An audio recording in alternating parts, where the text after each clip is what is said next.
Presented by Maithili Gaurav.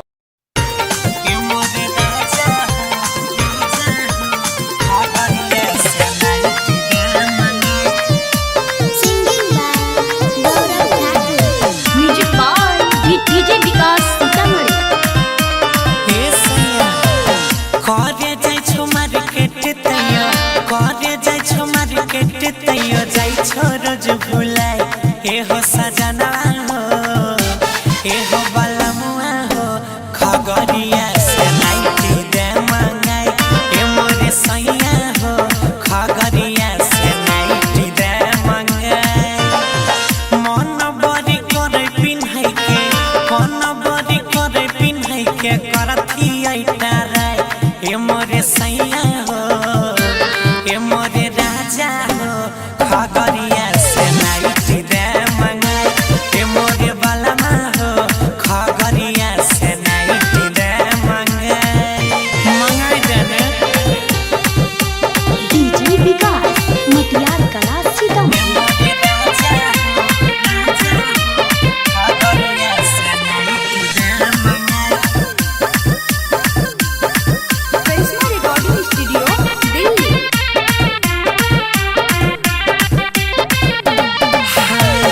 कितना दिन से कहै छिया मानै नै छो बात हो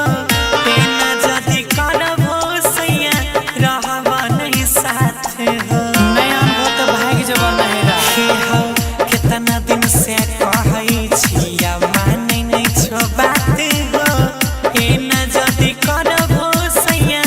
रहब नै साथ हो कनिया के बात जे सुनाबो मौगी के बात जे सुनाबो खिलेबो मछरी फ्राई ए हो सजना हो ए हो बलमुआ हो खगरिया से नाइटी दे मंगाई ए मोरे राजा हो खगरिया से नाइटी दे मंगाई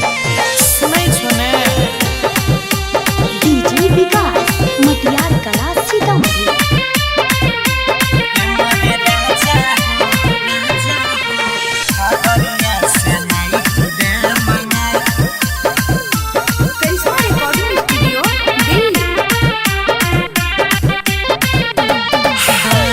सखी सबके सही रहै छै जाय के परदेश में हम तोरा चलते रहिए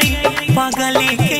भेष में नहीं कमबै छो नहीं लाबै छो सखी सबके सैया कमबै जाय के परदेश में हमारा रखै छो यहाँ पगली के भेष में